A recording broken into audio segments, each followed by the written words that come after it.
Hello, I'm Moira Bruin from Essex County Fire and Rescue Service, and today I'm going to read The Wolf Was Not Sleeping by Avril MacDonald.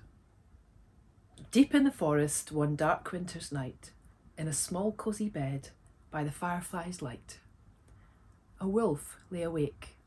His loud beating heart was thumping in fear that the howling might start. Tick-tock went the clock. Twit-twoo called the owl as he prayed to the moon that the wolves wouldn't howl. But the forest stayed quiet, and the first morning light, "Phew," Wolfgang said, everything was all right. Each night was the same. His loud beating heart would be thumping in fear that the howling might start. And if it was all quiet by first morning light, "Phew," he would say, everything was all right. But this peace wouldn't last, and that worried him so, for when the wolves howled, his dad had to go. His dad was a helper. When they called, he would run. No matter where, when or how, he'd be helping someone. A forest of creatures can't always be calm. Sometimes there's trouble, or danger, or harm.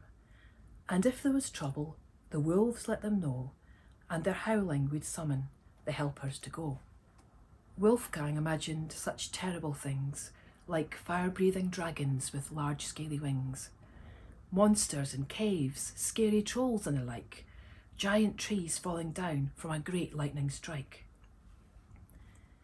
He imagined wild beasts that were fierce and unkind, and he could not get those pictures out of his mind, and the thought of it all made his legs feel like jelly, and his stomach was turning like worms in his belly.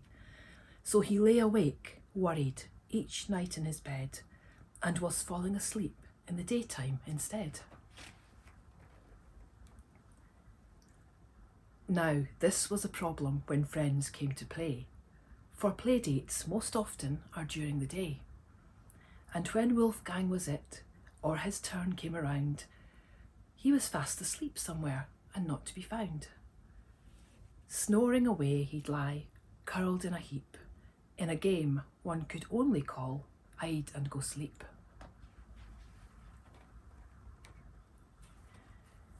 He was struggling to think straight. He slept during school. When Owl asked him questions, he felt like a fool. And anxious and scared after school he would creep back home, where he dreaded when time came for sleep. But tonight would be different. He hadn't a clue what a spider, some pens, and some magic could do. Spider knew he was frightened, so he did something kind. She scribbled a note for Big Dad Wolf to find. "We might have a problem. We think we should hide, but a problem won't go if it's locked up inside." Now his dad understood, so that night before bed, he sat down with Wolfgang, and here's what he said. "I know you feel scared when the wolves start to call, but I'm safe and you don't have to worry at all. I run with a team. We're like birds of a feather. We're a family. We're stronger when we stick together. There's Nala, whose feathers are perfectly styled. She's in charge of the team who take calls from the wild. Goose is our joker and Rookie is new. Then there's Smash, well there's nothing that he can't break through.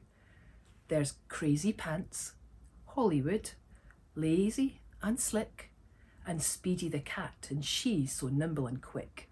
And then there's Dave, who is slow but incredibly kind. He can calm creatures down just by using his mind. We all run together and we're never alone. Each one of us makes sure the others get home. There are times when we're scared, but together we're brave. We feel pride in our hearts for all the creatures we save. We try hard, but sometimes a creature might die. And this makes us feel sad, so we talk, hug, and cry.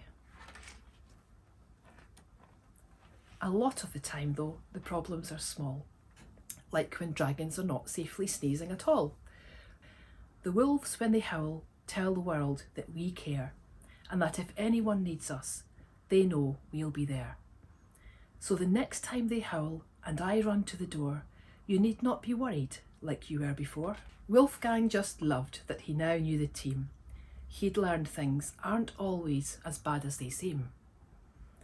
Then he asked Big Dad Wolf, "Now I know all the crew, but what is the name that the others call you?" "It's Bear," Dad replied, "because I love a big hug." And then he gave one to Wolfgang, who felt warm and snug. "Good night, Dad," said Wolfgang as he lay down his head. "Good night, my brave wolf. Sweet dreams," Dad Wolf said. And now across town, if you look hard, you'll see the same team on a wall, in a room, up a tree, in a bedroom close by with trinkets galore and 120 stuffed mice to adore, above 3 little beds in a room with a view, on a wall beside twins down on Bird Avenue. And in a small bed by the firefly's light, Wolfgang sleeps soundly now, all through the night. And if you were to ask him his favourite dream, he'd say, running with heroes beside Bear on the team.